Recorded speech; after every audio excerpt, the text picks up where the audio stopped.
Hi guys, അപ്പം ഞാൻ ചെന്നൈ പോവാണ്. സോ MGR ചെന്നൈ എന്ന് പറഞ്ഞൊരു ട്രെയിനിലാണ് ഞാൻ സീറ്റ് ബുക്ക് ചെയ്തിരിക്കുന്നത്. ഇപ്പം ഞാൻ ഇരിക്കുന്നത് ആക്ച്വലി സ്ലീപ്പർ കമ്പാർട്ട്മെൻറ്റിലാണ്. ആൻഡ് എനിക്ക് ആക്ച്വലി ടിക്കറ്റ് ബുക്ക് ചെയ്യുന്നത് കൊല്ലത്ത് നിന്നാണ്. സോ ഞാൻ ഈ ട്രെയിൻ നിങ്ങൾക്ക് കാണിച്ചു തരാം. ഇവിടെ ആരുമില്ല, ഞാൻ മാത്രമേ ഉള്ളൂ. ഇനി കൊല്ലം എത്തുന്ന സമയമാകുമ്പോഴത്തേക്കിനും ഇവിടുന്ന് ബോഗി ഷിഫ്റ്റ് ചെയ്ത് എനിക്ക് അപ്പുറത്തെ നമ്മുടെ തേർഡ് AC പോകണം. ഈ ട്രെയിനിലെ വിൻഡോ പോലും ഞാനാണ് തുറന്നിട്ടത്, കുറച്ച് വെളിച്ചം കിട്ടാൻ വേണ്ടിയിട്ട്. ട്രെയിൻ ആക്ച്വലി നല്ല എംപ്റ്റി ആണ്. ഇവിടെ നിന്ന് റിസർവ്ഡ് ക്ലാസ്സിൽ ആരും കയറില്ല എന്ന് തോന്നുന്നു. കൂടുതൽ ആൾക്കാരും വന്ദേ ഭാരത് ട്രെയിനിലാണ് ഇവിടുന്ന് കയറുന്നത്. പിന്നെ കുറച്ച് റിസർവേഷൻസ് ഒക്കെ ഉണ്ട്, എന്നാലും മൊത്തം കാലിയാണ്. ഇവിടെ കയറി ഇരുന്നപ്പോൾ ആക്ച്വലി എനിക്ക് നല്ല ടെൻഷൻ ഉണ്ടായിരുന്നു. ഇരുട്ടായിരുന്നു. ഞാൻ ആദ്യമായിട്ട് ഒരു ട്രെയിനിൽ ഇങ്ങനെ ഇരുട്ടത്തെല്ലാം കയറിയിട്ടിരിക്കുന്നത്. അപ്പോൾ ആരെങ്കിലും കള്ളന്മാരൊക്കെ വരുമോ എന്നുള്ള പേടി ഉണ്ടായിരുന്നു. ഞാൻ ഒറ്റയ്ക്കാണല്ലോ ഉള്ളത്. ഇപ്പം ട്രിവാൻഡ്രത്ത് നിന്ന് ഞാൻ ഒറ്റയ്ക്കാണുള്ളത്. സോ അപ്പം എനിക്ക് നല്ല പേടിയുണ്ടായിരുന്നു. അപ്പം നമുക്ക് ചെന്നൈ പോവാം. ഒരാൾ കൊണ്ടുവന്നതാ ഇവിടെ ബാഗ് വെച്ചിട്ടുണ്ട്. അപ്പം എനിക്ക് കുറച്ച് ആശ്വാസമായി, ആരെങ്കിലും ഒക്കെ വന്നല്ലോ. പിന്നെ ഇതാണ് നമ്മുടെ ട്രെയിൻ. ഇത് സ്ലീപ്പർ കമ്പാർട്ട്മെന്റ് ആണ്. ഞാൻ നമ്മുടെ ട്രെയിൻ ജസ്റ്റ് സ്റ്റാർട്ട് ചെയ്തിട്ടുണ്ട്. സോ ട്രിവാൻഡ്രത്ത് നിന്ന് കൊല്ലത്തേക്ക് പോവുകയാണ് ഇപ്പം നമ്മള്. ട്രെയിനിൽ ഈ പറഞ്ഞ പോലെ ഞാൻ യാത്ര ചെയ്തിട്ട് ഒരുപാട് കാലമായി. അതുകൊണ്ട് തന്നെ എനിക്ക് നല്ല എക്സൈറ്റ്മെന്റ് ഉണ്ടായിരുന്നു ട്രെയിനിൽ ട്രാവൽ ചെയ്യാൻ. ആൻഡ് അതുപോലെ തന്നെ ഈ പറഞ്ഞ പോലെ ആദ്യം ലോക്കൽ കമ്പാർട്ട്മെന്റിൽ എടുക്കാമെന്ന് വിചാരിച്ചായിരുന്നു ടിക്കറ്റ്. പക്ഷെ ലോക്കൽ കമ്പാർട്ട്മെന്റിൽ എടുത്തു കഴിഞ്ഞാൽ ഇത്രയും ഒരു പീസായിട്ട് നമുക്ക് ഇരിക്കാൻ പറ്റത്തില്ല. ആൻഡ് ഓൾസോ ഈ പറഞ്ഞ പോലെ ഇപ്പോൾ കുറേ ക്രൈംസ് കാര്യങ്ങളൊക്കെ നടക്കുന്നുണ്ടല്ലോ ലോക്കൽ കമ്പാർട്ട്മെന്റിനെ റിലേറ്റ് ചെയ്ത്.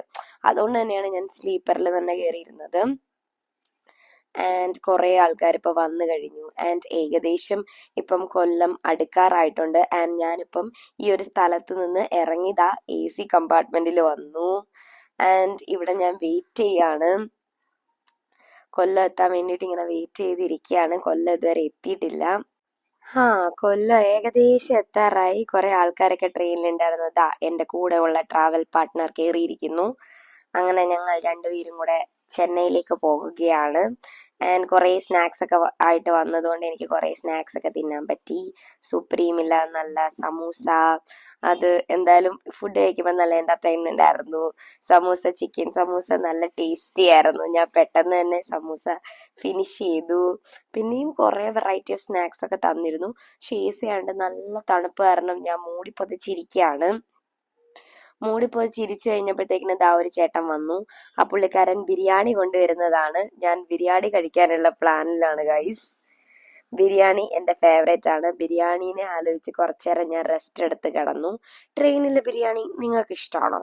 എനിക്ക് ഭയങ്കര ഇഷ്ടം കേട്ടോ. ഞാൻ ഇറങ്ങി വന്നത് കറക്റ്റ് സമയത്ത്, ബിക്കോസ് എൻ്റെ ബിരിയാണി വരികയാണ്. അങ്ങനെ നമ്മുടെ ബിരിയാണി എത്തിയിരിക്കുകയാണ്.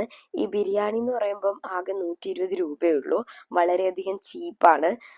പക്ഷെ നല്ല ടേസ്റ്റ് തന്നെയാണ് ട്രെയിനിലെ ബിരിയാണി. എനിക്ക് വളരെയധികം ഇഷ്ടമാണ്. ആൻഡ് ഞാനിങ്ങനെ വളരെ വിശന്ന് കുടൽ കരിഞ്ഞിട്ട് ഇങ്ങനെ ബിരിയാണിക്ക് വേണ്ടി കാത്തിരിക്കുന്ന ഒരവസ്ഥയിലാണ് ഇപ്പോൾ ഉള്ളത്. ആൻഡ് ഫൈനലി എനിക്ക് എൻ്റെ കയ്യിൽ എൻ്റെ ബിരിയാണി കിട്ടി. ആൻഡ് ബിരിയാണി നമുക്കിനി അൺബോക്സ് ചെയ്ത് നോക്കാം. യെസ്, അങ്ങനെ ബിരിയാണി നമ്മൾ തുറക്കാൻ പോവുകയാണ്. അതിൻ്റെ കൂടെ ഒരു പാക്കറ്റ് അച്ചാറും നമുക്കുണ്ട്. And this is our train biryani. ട്രെയിനിൽ പോകുന്ന സമയത്ത് നിങ്ങൾ ഇതുപോലെ ബിരിയാണിയൊക്കെ വാങ്ങിച്ച് കഴിക്കാറുണ്ടോ? ഇതിനകത്ത് നല്ല അടിപൊളി ചെറിയ അരി കൊണ്ടുള്ള ചോറും കാര്യങ്ങളും. എങ്ങനെയുണ്ട് ഗൈസ്? അതെ, നല്ല ടേസ്റ്റാ. നല്ല ടേസ്റ്റാ. ഇത് നോക്കുന്നോ? ഒരു സ്പൂൺ വ്ലോഗ് ചെയ്യാറുണ്ട്. തിന്ന് അച്ചാറൊക്കെ പൊട്ടിച്ചിട്.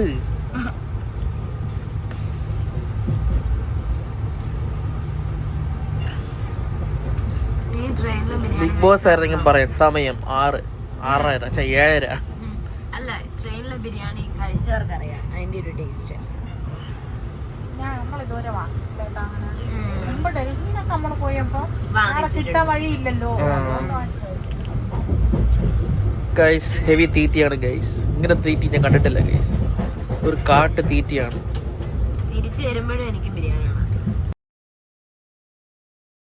ബിരിയാണിയൊക്കെ കഴിച്ച് മൃതി അടങ്ങിയതിന് ശേഷം ഞാൻ നല്ലോണം ഒന്ന് ഉറങ്ങി. നല്ല ഉറക്കമായിരുന്നു. ആൻഡ് എനിക്ക് നല്ല ക്ഷീണം ഉണ്ടായിരുന്നു. അപ്പം ഞാനിങ്ങനെ കണ്ണൊക്കെ തുറന്നിങ്ങനെ ഉണർന്നിരിക്കുമ്പോൾ കാണുന്ന കാഴ്ച ഇതാണ്. ട്രെയിനിൽ ഇങ്ങനെ ഇരുന്ന് ഉറങ്ങുന്ന ഒരു വ്യക്തിനെയാണ് ഞാൻ കാണുന്നത്. നല്ല ഫണ്ണി ആയിട്ടുണ്ട്. ആൻഡ് അതിനുശേഷം ഞങ്ങൾ രണ്ടുപേരും എണ്ണീറ്റു, മുഖമൊക്കെ കഴുകി ഇങ്ങനെ കുറേ ഇങ്ങനെ ട്രെയിനിന്റെ പുറത്തുള്ള കാഴ്ചകൾ കണ്ട്.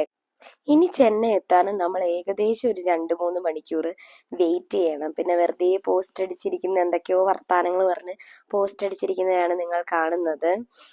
ആൻഡ് പിന്നെ കുറച്ച് കഴിഞ്ഞപ്പോഴത്തേക്കിനും ഞങ്ങൾ രണ്ടുപേരും കൂടെ കുറച്ച് പുറത്തെ കാഴ്ചകൾ കാണാൻ വേണ്ടിയിട്ട് ഇവിടെ നിൽക്കുകയാണ്.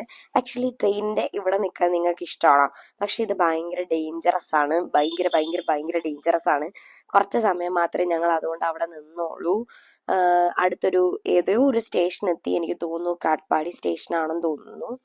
ആൻഡ് സ്റ്റേഷനിൽ കുറേ ആൾക്കാർ ഇറങ്ങാനുണ്ടായിരുന്നു. സോ അവർ ഇറങ്ങുന്ന സമയത്ത് ഞങ്ങൾ ഇങ്ങനെ തടസ്സം പോലെ അവിടെ നിൽക്കുന്നത് വളരെയധികം ബുദ്ധിമുട്ടായത് കൊണ്ട് തന്നെ കുറച്ചു നേരം അവിടെ നിന്നതിന് ശേഷം ഞങ്ങൾ അങ്ങ് മാറിക്കൊടുക്കുകയായിരുന്നു. പല്ലൊക്കെ തേച്ചു, പക്ഷെ കുളിച്ചില്ല. പിന്നെ ഞങ്ങൾ കുറച്ച് ബ്രേക്ക്ഫാസ്റ്റ് കഴിക്കാന്ന് വെച്ചു. ഇത് ഇന്നലെ തന്നെ സുപ്രീമിൽ നിന്ന് വാങ്ങിച്ച ബണ്ണിന്റെ ബാക്കിയാണ്. അതെടുത്ത് വെച്ച് ഇങ്ങനെ കഴിക്കുമായിരുന്നു. ആൻഡ് ട്രെയിനിലുള്ള ബ്രേക്ക്ഫാസ്റ്റ് എനിക്ക് അത്ര ഇഷ്ടമല്ലായിരുന്നു.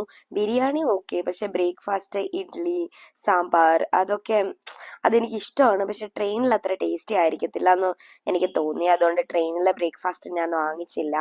ഈ ക്രീം ബൺ ഉണ്ടായതുകൊണ്ട് അത് വെച്ച് അഡ്ജസ്റ്റ് ചെയ്യാമെന്ന് വിചാരിച്ചു.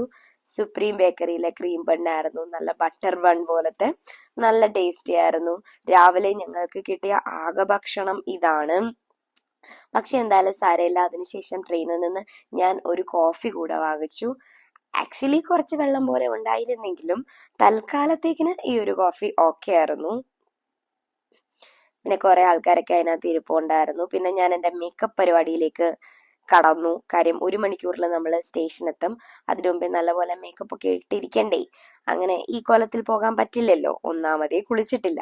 അപ്പൊ അങ്ങനെ ഞാൻ കുറെ സൺസ്ക്രീനും അതും ഇതും ഒക്കെ ഇട്ട് കുറച്ച് പുട്ടിയൊക്കെ അടിച്ച് ലിപ്സ്റ്റിക്കും ഒക്കെ ഇട്ട് ഒന്ന് മേക്ക് ഓവർ ചെയ്യാൻ വേണ്ടിയിട്ട് ശ്രമിക്കുകയാണ് ഗൈസ്. എന്തായാലും എനിക്ക് നോക്കാൻ വേണ്ടിയിട്ട് കണ്ണാടിയോ കാര്യങ്ങളോ ഒന്നും തന്നെ ഇല്ല. ഞാൻ ഫോണ് വെച്ചിട്ട് തന്നെ എവിടേക്കോ ക്രീം വാരി തേക്കുന്നുണ്ട്. യെസ്, കുറച്ച് ലിപ്സ്റ്റിക്കും കൂടെ ഇട്ടപ്പോഴത്തേക്കിന് എൻ്റെ ഒരു കോലം ഒക്കെ കുറച്ചൊന്ന് മാറിക്കിട്ടി. മേക്കപ്പ് ഇട്ട് കഴിഞ്ഞാൽ പിന്നെ വീഡിയോ എടുക്കണമെന്നുള്ളത് മസ്റ്റ് ആണല്ലോ. അതുകൊണ്ട് ഞാൻ കുറച്ച് വീഡിയോസ് ഒക്കെ എടുത്തു. ഇപ്പൊ എന്നെ കണ്ടാ കുളിച്ച പോലെ തോന്നില്ലേ? പക്ഷെ ഞാൻ ശരിക്കും കുളിച്ചിട്ടില്ല, അതാണ് സത്യം. ഓക്കെ ഗൈസ്, പിന്നെ ഞാൻ കുറച്ച് മിറർ സെൽഫി എടുക്കാന്ന് വിചാരിച്ചു. ട്രെയിനിലെ ആ ഒരു ഗ്ലാസ് അത്ര നല്ലതല്ലായിരുന്നു. പിന്നെ ഏകദേശം നമ്മൾ ചെന്നൈ സെൻട്രൽ സ്റ്റേഷനിൽ കാല് കുത്തുകയാണ്. ദാണ്ടേ ഓപ്പോസിറ്റ് കുറെ ട്രെയിനൊക്കെ അവിടെ പാർക്ക് ചെയ്ത് വെച്ചിട്ടുണ്ട്. യെസ്, ബോർഡ് കണ്ടോ? ചെന്നൈ. യെസ്, ഞങ്ങൾ അവസാനം ഒരു ദിവസത്തെ യാത്രയ്ക്ക് ശേഷം ചെന്നൈ സ്റ്റേഷനിൽ എത്തിയിരിക്കുന്നു. അപ്പോൾ എൻ്റെ വ്ലോഗ് അത്രയേ ഉള്ളൂ. നിങ്ങൾക്ക് വീഡിയോ ഇഷ്ടപ്പെട്ടെങ്കിൽ എൻ്റെ ചാനൽ സബ്സ്ക്രൈബ് ചെയ്യാൻ മറക്കല്ലേ. ബൈ.